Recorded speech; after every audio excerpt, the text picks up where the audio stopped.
This crowd rises to its feet. Vaccaro slammed it home. Garland left wing, free ball. Perfect! Garland one of the lane, lobbed to Mobley. Pow! And Allen blocked the shot at the rim. Pow! With the left hand and a foul. The Chase Down podcast is presented by Fubo, the official streaming partner of the Cavs. Watch over 350 channels of live sports and TV, including FanDuel Sports Network without cable. There's no cost. There's no commitment. Try for free at FuboTV.com/Cavs. Gang, the streak is over. The Boston Celtics have defeated the Cleveland Cavaliers after a spirited comeback. Boston pulled out a 120-117 NBA Cup victory. On one hand, I won't lie, this stinks. I hate Boston just as much as the rest of you. I hate to see the Boston Celtics win. But as the Chase Down Discord correctly noted, every team in NBA history that has started better than 15-0 failed to win an NBA championship. So with that said, let me welcome in my dear friend Mack Perry from the It's Cavalier Pod. Mack, how you doing? How you feeling? Are we in mourning right now? I'm in mourning, but there's slight optimism in that. I think that taking an L like this after seeing such a valiant effort in the second half, Cavaliers actually outscored Boston in that second half. I thought they did some good things. I thought Mobley with his touches, especially down low, that was something to point away as a positive. But overall, I just think taking that first loss of the season could take some pressure off of this team. I mean, there's an innate amount of pressure that is added to the success that you're having once you get off to a streak like this. So as pissed off as I am about taking this loss and some of the things that occurred throughout, I remain optimistic about this team's chances to contend for a title, frankly. Yeah, I mean, I saw S from the Athletic NBA show kind of tweet that, like, hey, you know, Boston's just impossible on nights like this. You know, that was kind of, you know, and like, you know, tip your hat to the Cavs. Boston's impossible when they shoot this well. And I kind of disagreed with him, and I was like, you know, here's the good thing: it was possible. The Cavs down their first 4 choices at small forward for the night for the evening against the team with the best wing complement in the league. Just barely lost, despite the fact that their second, you know, maybe their best player of the season so far in Darius Garland has probably the worst shooting night of his career. Some of that you have to tip your cap to Boston. Some of it's just Darius had a nightmare game. And, you know, the fact that you have all these negative things, they shoot the absolute cover on the ball, off the ball, and you lose by 3 on the road when they have a rest advantage. They played 1 game in 5 days heading into this. Like, I don't know, man. I leave it actually feeling encouraged. And then, you know, as I'm kind of getting ready to do the podcast, I kind of go back to, like, it's actually kind of nice to get to break down a loss in a weird way, because you kind of, it's the first time. What that feels like, right? Yeah, well, first off, forgot what it feels like. And also, it's the first time we really have we have a body to dissect. The first time where the team was under duress and things didn't work out. And now we can kind of pick, we can probe, and we can kind of decipher the decisions that were made by Kenny in the staff, the decisions that were made by the players, the way they handled the adversity, and now we can really actually analyze. And that's kind of where I want to start. The Darius stuff we'll certainly get to, but something that I found interesting, Mac, that I kind of want to start with was the Cavs did close this game with Jared Allen on the bench. Mm-hmm. They played the 3 guards, Darius, Donovan, Ty, and then George Niang alongside Evan Mobley.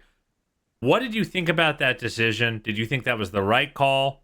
Obviously, they made big parts of their run playing 1 big. How did you net out on that decision? Honestly, I liked it. We've all seen the season that Ty Jerome has had, and Kenny having the audacity and the confidence to continue to roll with some of these 3 guard looks. I like it. Well, in fairness, he only had guards today to play That's with. true. That's fair. That's a fair sentiment. I'll give you that. But I think that had he still had some of these guys available, I don't think it's crazy to assume that maybe he still even goes with this look. Now, given the way that the bigs played collectively, because Evan Mobley I thought was phenomenal, especially in that third quarter, taking advantage of some I thought of he the was mismatches. phenomenal defensively in the first half as well, even though Boston was going ballistic. Yeah, I mean, he made some critical plays. The one that comes to mind for me is the rejection and then getting out in transition and finishing it on the offensive end. So I just think that there were certain possessions for Mobley in that first half that really, really showed just how much he's improved from just last season. And then on the offensive end, you really saw him get to work in the second half, namely in that third quarter. Jared Allen, on the other hand, I thought that there were specific points throughout where I felt that the Cavaliers were better suited leaving Mobley as the lone big out there in a sense. I understand that George Niang is going to have his nights where he can be picked apart from a defensive standpoint, but honestly, I've come away from these first 16 games feeling like this is the most impactful basketball of George Niang's Cleveland Cavaliers tenure. I've legitimately felt like the inside game and the 3-point percentage, if you're just looking at that alone for George, it's not going to make you feel too good. But when you take into account how well he has actually been when driving inside and attempting layups and whatnot, he's got this nice little floater that works for some reason. But I honestly feel like he's given some quality minutes. So I understood the closing lineup. How did you feel about it? I gotta say, it's actually one of my first nits that I've got to pick with Mr. Kenny Atkinson. And, it's funny because I think really the lineup data tells me that I'm probably just wrong. George was plus 15 on the night, Jarrett minus 16. And it's hard to blame Kenny for rolling with what's working. But with that said, let me make the case, because the Cavs I thought in the second half did an unbelievable job of baiting Boston into their worst habits. I saw a few people online complaining about the switching, complaining that they kept putting Darius in isolation against Jason Tatum and Jaylen Brown. And I would suggest those folks rewatch those possessions. Because one, I think it's just an important thing to decide to say, hey, we're not going to freak out and scramble. As I said in our preview, is if you watch any Celtics game all season, what you see, if you watch the opposing broadcast, you just have anguished opposing commentators talking about how you can't overhelp. And what did the Cavs do in the first half? They overhelped. They got into scramble situations. They put sometimes 3 on the ball. And when you put 3 on the ball against Boston, you get cooked. It's just what happens. And ultimately what they did in the second half was they said, hey, we're actually fine. We're going to maintain our defensive integrity, especially when they have someone like Keita on the floor who isn't a shooting threat. We trust that we can recover to him. And we're going to say, hey, if you want to put Darius in a switch, we'll give it to you. And if you drive on Darius, he's going to do his best to get into your chest. See if we can draw a few offensive fouls on the way. Probably should have drawn a couple more with those Tatum stiff arms. One could argue, but putting that aside, you kind of gamble that Darius is going to be able to funnel, whether it was Tatum or Brown, into the lane for Mobley or Jarrett to clean up. And I thought that's a big reason why Boston only scored 28 points in the third quarter. And I know only 28 sounds ridiculous, but this is a prolific team, and the Cavs were without their top 3 options defensively on the perimeter. So you do that, and it works really, really well. And I thought that they still did an okay job. Boston only scored 27 in the fourth.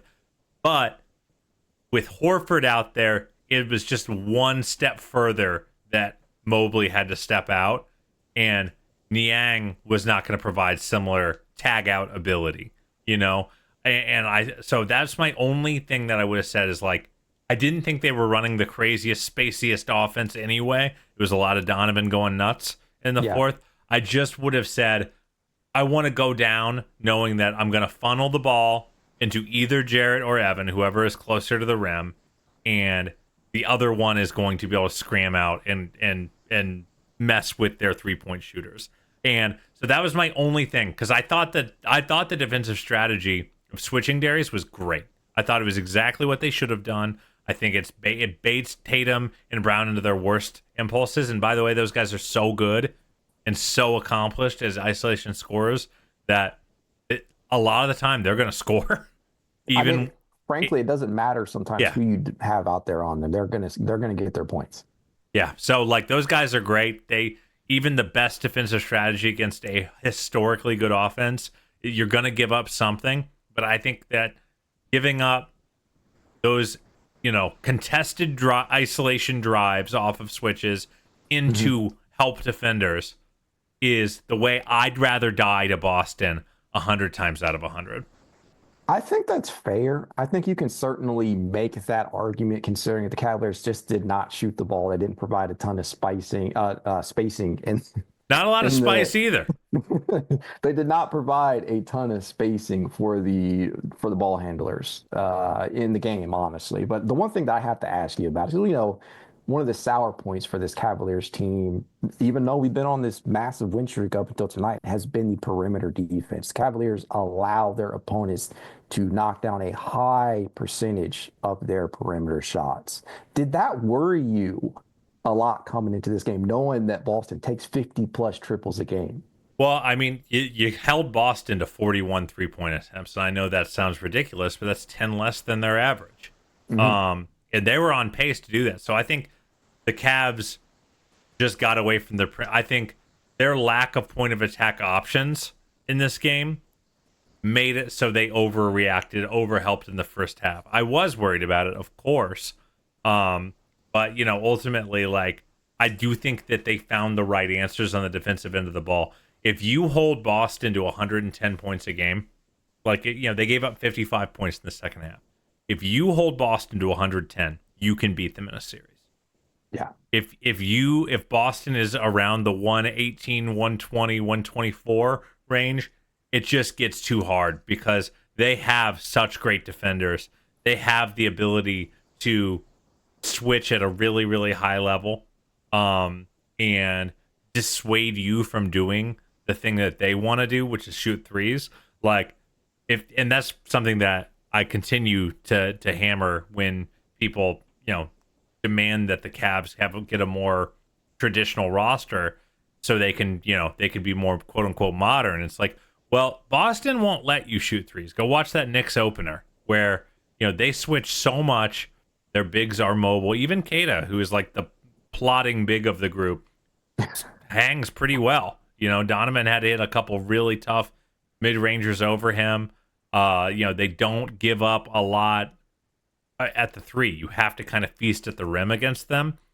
So, I don't know. I'm worried. I'm going to be worried about it until the 3-point percentages normalize. Boston starts 14 of 24 from three. Justin's favorite stat is Steph Curry is a career 38% shooter on wide open threes or whatever it is. Maybe it's a little higher now. I don't remember. But I do think there is a bit of luck at play here. I don't think the Cavs are a bad defensive team. I do think there's been slippage on that end over the last week or two. But I think that generally reflects in the attempts more than the percentages. I don't see a barrage of wide open threes, unlike other teams. I mean, do you agree with that? Do you think that if you were to assign, if you're doing a pie chart, how much of it is just, hey, their other teams are hitting shot. Jose Alvarado went 7 for 7. I don't know what you want me to do, versus they've got a problem that they need to address. Honestly, I feel like it's a little bit of each, Carter. We saw. What's your percentage split? I'm holding you to it. Okay, I'm going to go 65-35 on that. And the 65 being that there's been some excellent shot making. We saw Dame Lillard hit about 15 triples against this Cavaliers team in 2 games collectively, and many of those were heavily contested. Sometimes it is just great shot making. And you saw that from Tatum at points tonight in this game and various other Celtics. But I cannot believe the NBA Twitter community clowned this man into this kind of season. I'm furious. Live and let die, guys. Come on. Blame the Olympics. Blame Steve Kerr. I blame the community. Steve Kerr was right. We didn't need to clown the guy. Oh, man.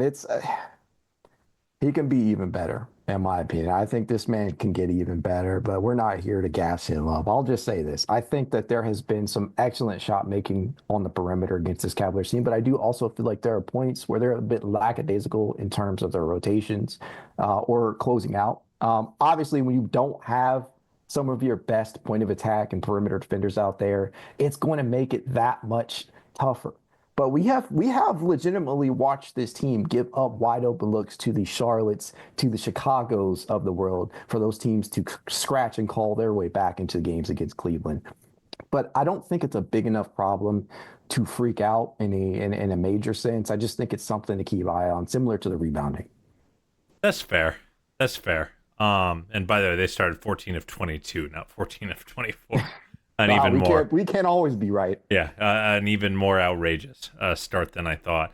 So, yeah, I don't know, man. The 3-point shooting stuff, I do think the Cavs offense is able to keep pace. I also feel like because they've been up, teams really need to attack them in that way, Got to chuck them up, yep. So, I don't know, man. It hasn't been a problem in years past.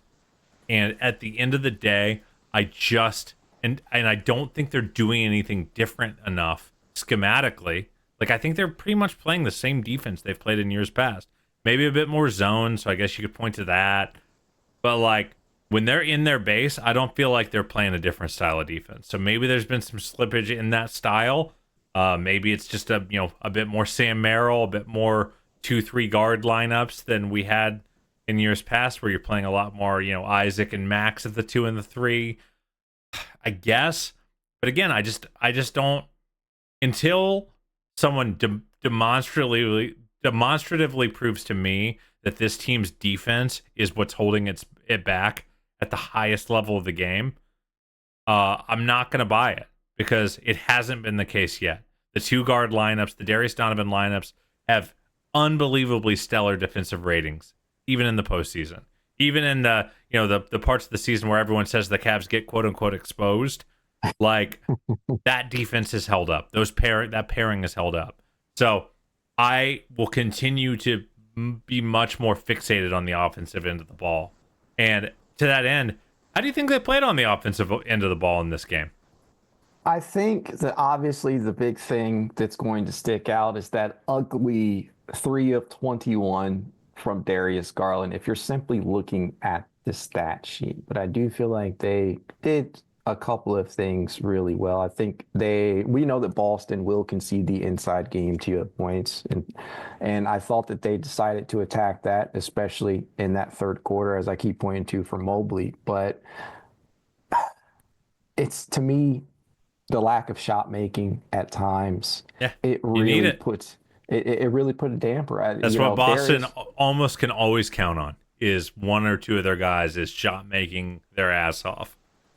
Yeah, and you expected that at least you would get a big time performance out of your backcourt tonight, where you really needed to lean on them. I felt like we got that from Donovan when you consider the full extent of the game. Maybe not so much in the first half, but I felt like Donovan really turned things on in the second, especially in the fourth quarter, to get this team really back into it. But I really expected more from Darius in this one. The one thing that I will say is that I refuse to use one bad game as an excuse to undo everything he did well in the first 15 games to open this season. And I know that we're going to hear it about Darius not performing in big time performances after this game, but it was tough to see him go through some of these shooting slumps tonight. There was back-to-back triples that he had the opportunity to make in the fourth to really pull this game to within reach, to really tie the game.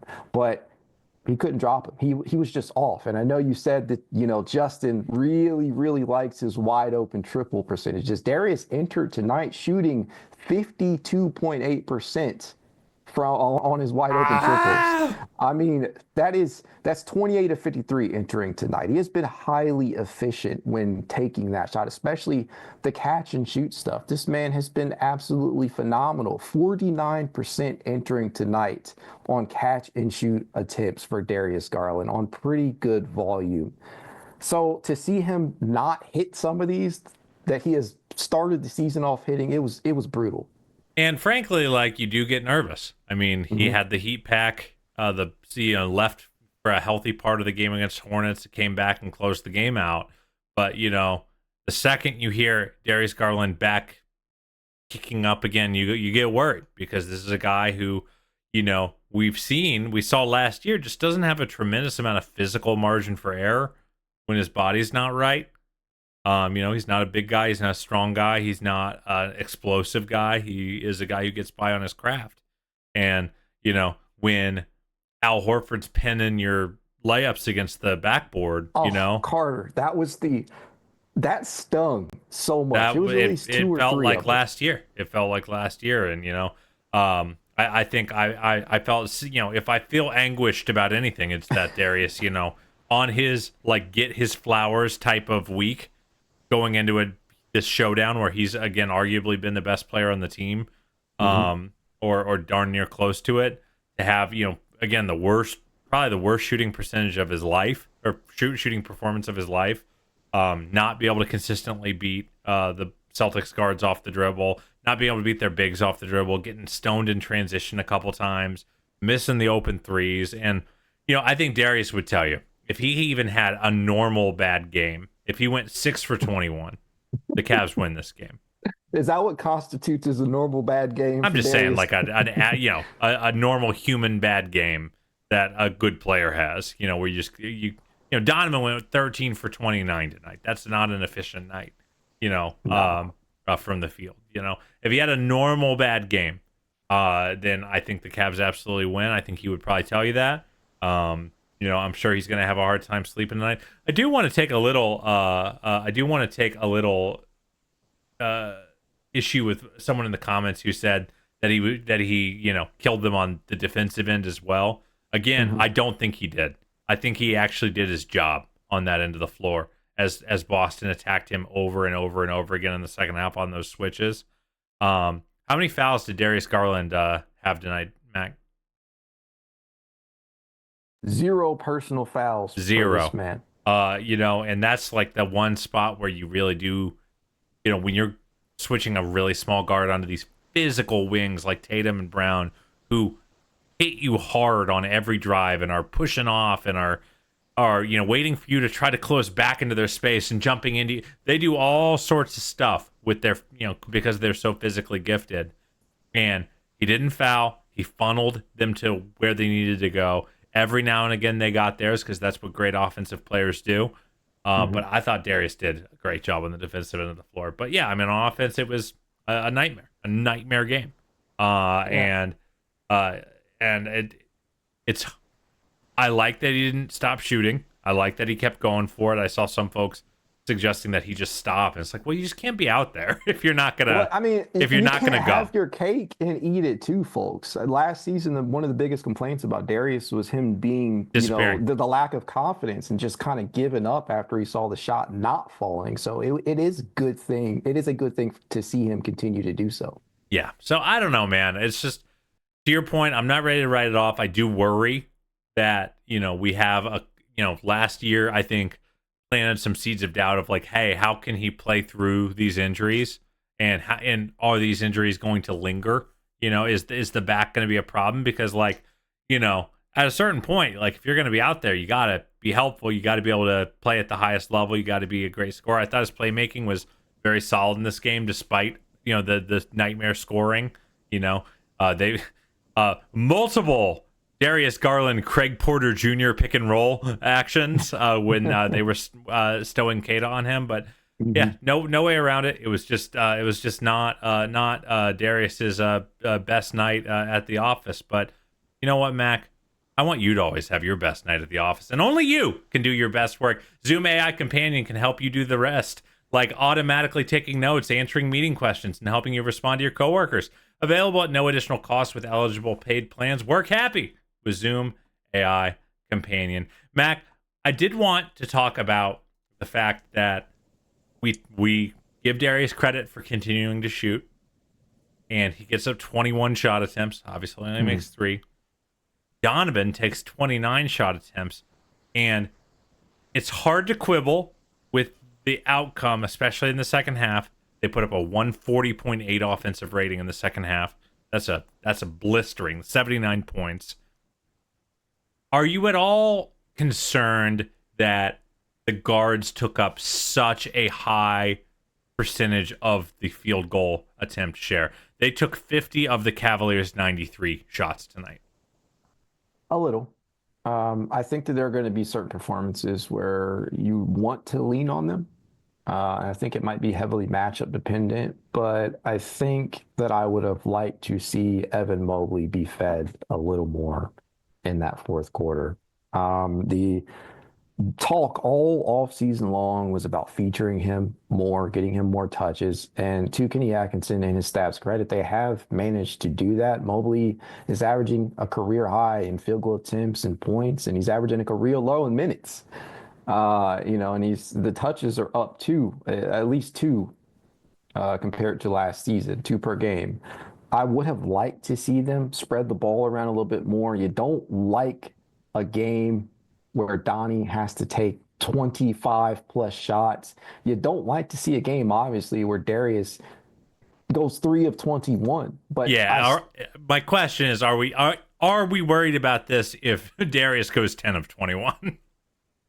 No, I think ultimately you're satisfied with the W. If it ends in a W, what is there to complain about? I think we can nitpick these things, but again, I think it'll be heavily one matchup dependent, and two, you have to go with the flow of the game. Donnie, obviously, Spida, he had it going on down the stretch, and honestly, it felt like that was the only thing that was working at certain points. So you're going to give him the ball and ask him to carry you home. You would have liked to see Darius hit some more of these shots tonight, but these guys have been phenomenal to start this season. And Darius, as we kept, harping on the interior defense of Al Horford at the rim, Darius has been phenomenal when driving the basketball. He's completing 64.5% of his field goal attempts when driving the basketball. He's like third or fourth in the league in drives this year, and it's something that has worked very well. So I wanted to see him continue to attack, but to answer your question without the long-winded response, no. Ultimately, I'm not concerned about the way that the touches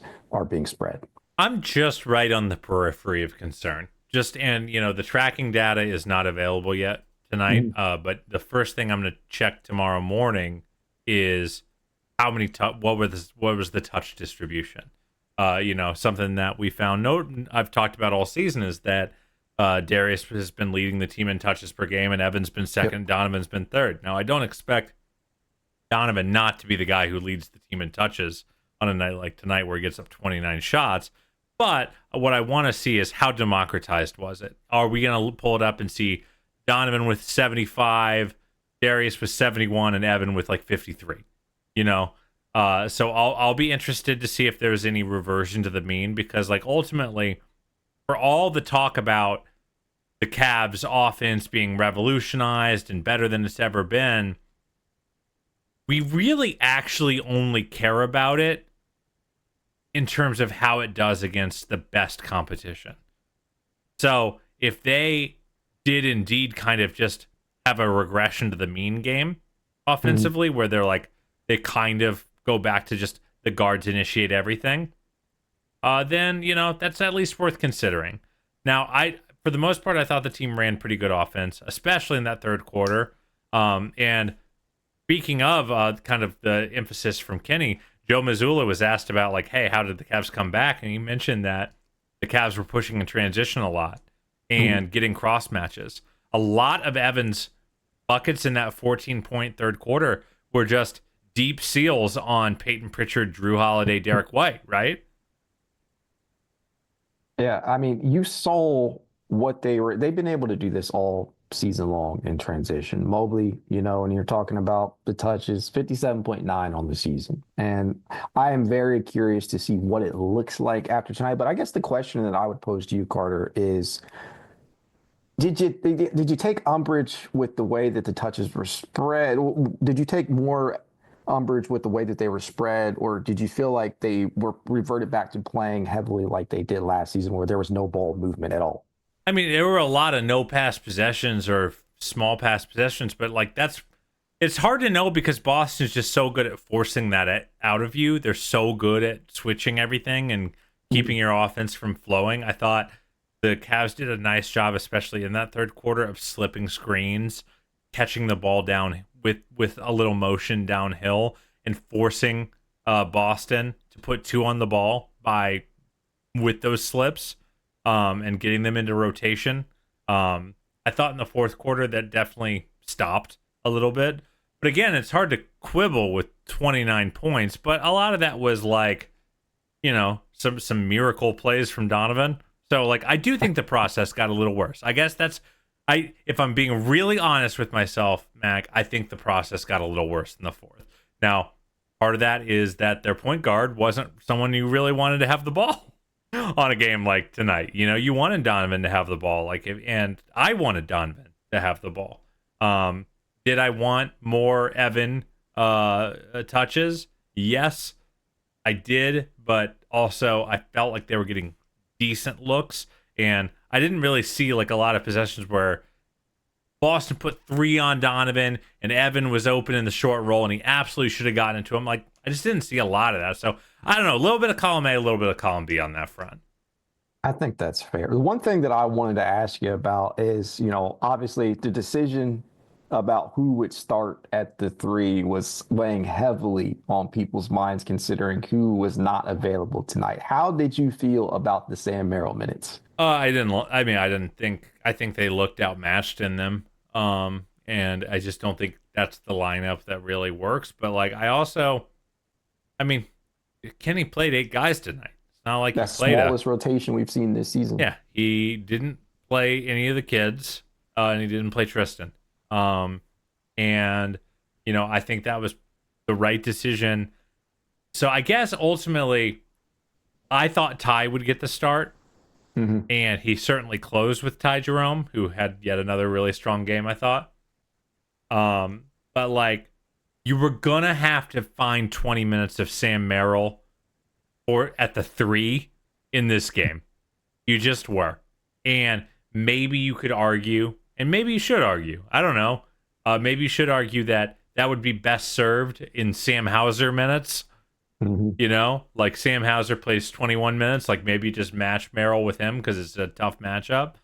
But like, how could Kenny have known that Craig Porter Jr. was going to play like a man on fire tonight? Craig I don't think has had a very, particularly strong start to the year on the offensive end of the ball.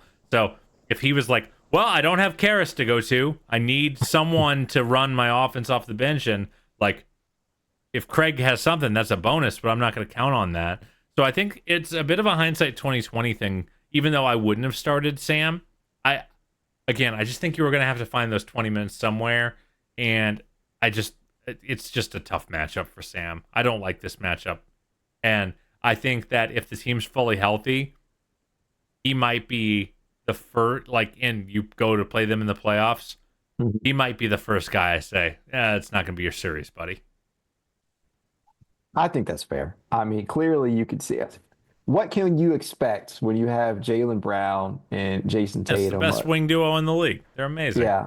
What can you expect Sam to do in that scenario? I do feel like the field goal attempts for him, just 3, especially. They don't let you. That's the thing, man. They just switch. They just switch. They are so freaking brutally physical at the point of attack, which is part of why I was so annoyed with Celtics Twitter complaining about the whistle, because I'm like, and the Celtics not getting calls, because I'm like, man, they beat the hell out of you on every pin down.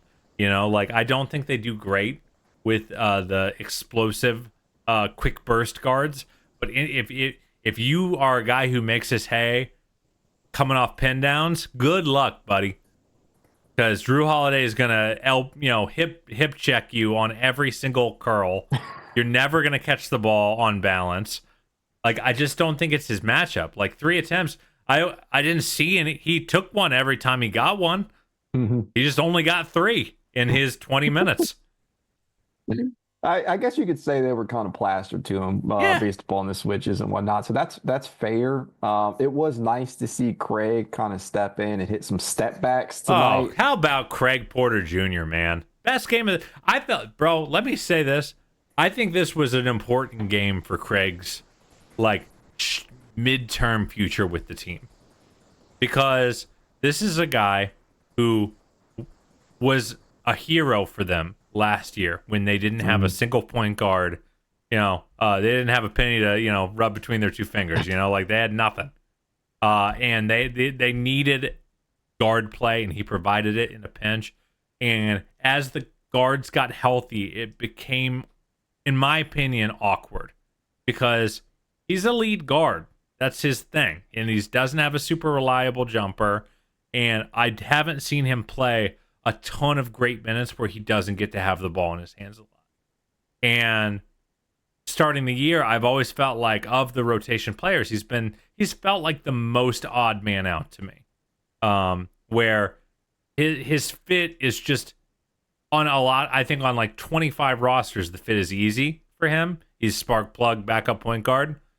But this team has so many freaking ball handlers and guys who they want to start plays. It's hard, I think, for him on this roster. So the fact that he comes into this game, hits the open 3s that are given to him, both off the bounce and catch and shoot.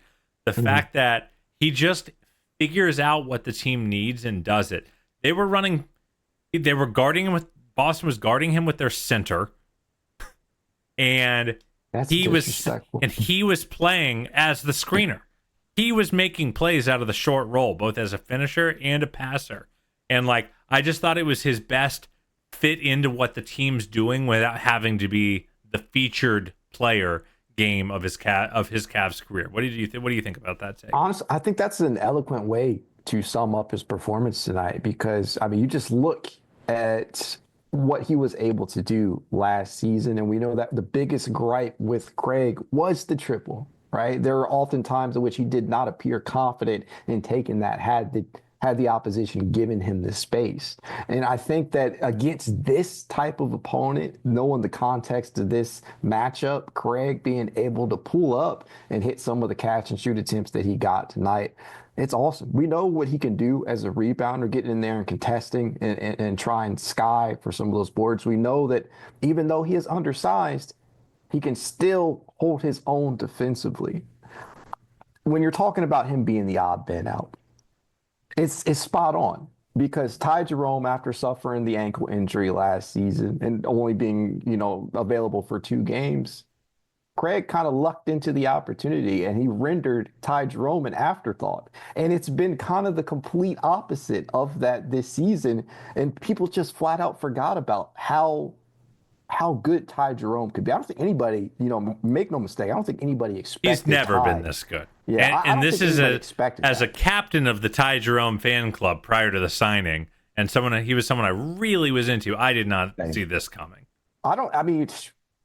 Nobody did. I think they mentioned during the broadcast tonight, and Kenny Atkins's time there, not even Kenny felt that he could be that good with Golden State. But yeah, he has essentially rendered Craig Porter Jr. an afterthought. And to know that you have that type of depth at the guard spot, it is pretty assuring. I'll say that much. It sucks that he doesn't have the size that a Ty Jerome has out there to put him in specific lineups. And that's the one benefit above all else to me that Ty Jerome brings is the positional versatility. You can put him anywhere 1 through 3 and find Tim Mitch. You can't do that with Craig. So yeah, I thought he was really nasty at the point of attack guarding Brown and Tatum tonight. I thought he played really gritty physical basketball despite being at a size disadvantage.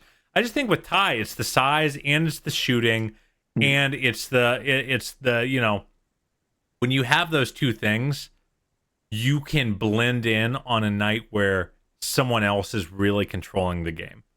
He doesn't have to. Craig is most helpful when he is loud and noticeable.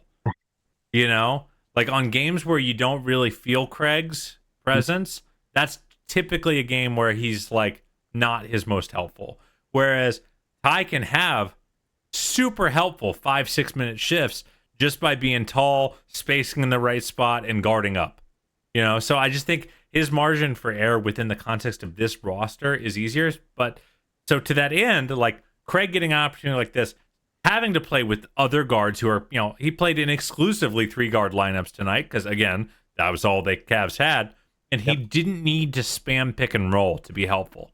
He didn't need to, hit 4 or 5 pull-up mid-rangers to be helpful. He was just helpful by being a smart, athletic player who did hit timely shots. There's no way around it, but I thought this was his most complimentary game as a Cavalier. And like, I think if for him to stick on this roster long term and like be what the Cavs kind of need that spot to be, being that kind of complimentary player is exactly what Craig needs to be. So big shouts to him. He obviously gets a lot of love. Anything else you want to hit on before we go? Anything else that jumps out at you about this game?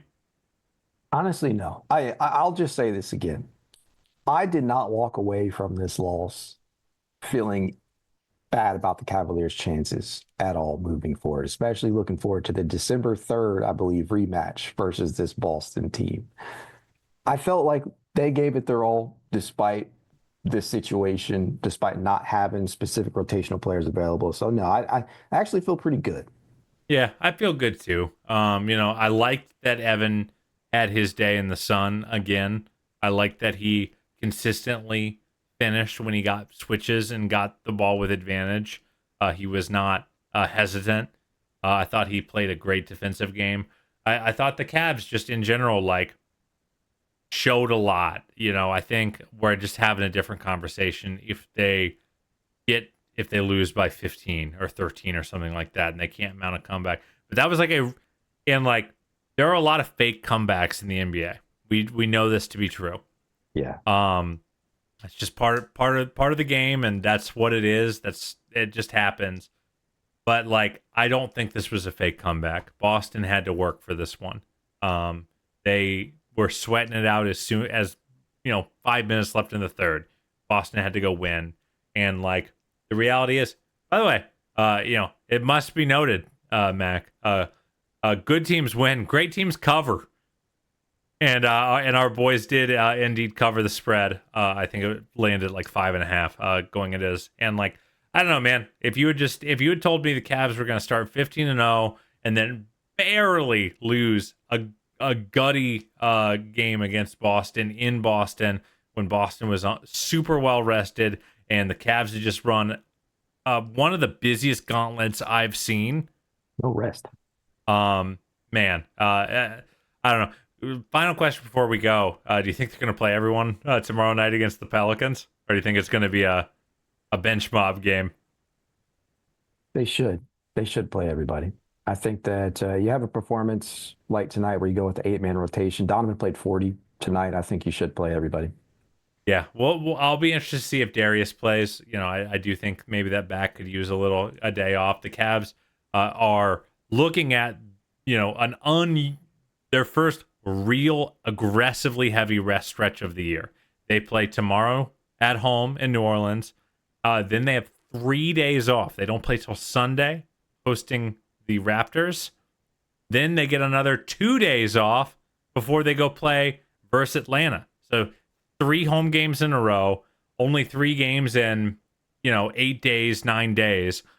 You're not getting better than that in an NBA season. So whatever those heavy legs are, this is the time to rest them. This is the time to everyone's going to get to hang out at home. They're not going to be flying back and forth. They're going to get to sleep in their own beds, get their legs under them, and for the rest of the way, it'll be more like a normal schedule where you just play regular amounts of basketball. And I'm really excited to see kind of how the Cavs respond.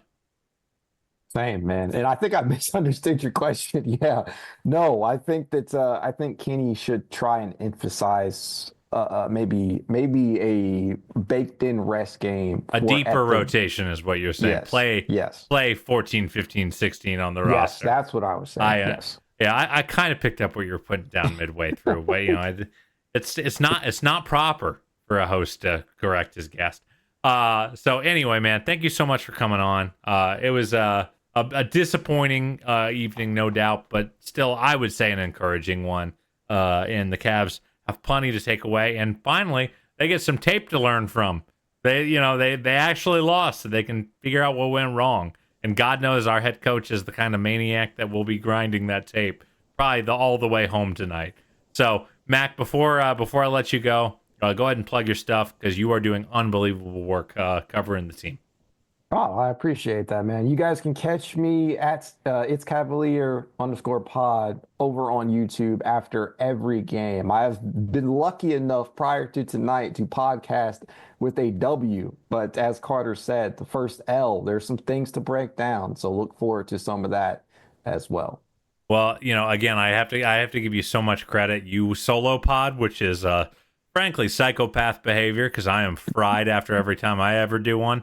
Unlike Justin and I's lazy asses, you do it almost every single game. So, obviously I'm partial to my own podcast here, and I'm so appreciative of our listeners. But if you're ever looking for post game coverage, you can literally guarantee you're going to get it from Mac almost every night. So be sure to follow It's Cavalier on YouTube, on all your podcast platforms. It's one of my favorite listens, and just a good vibe pod. So I really appreciate you coming on, Mac. Thanks, man. All righty. That's it, gang. It's, we are, the pod will be dark for about a week. We're getting our rest too. But thank you so much for listening. Thank you so much for riding us with us through that win streak. It was a heck of a lot of fun. The Cavaliers are 15-1.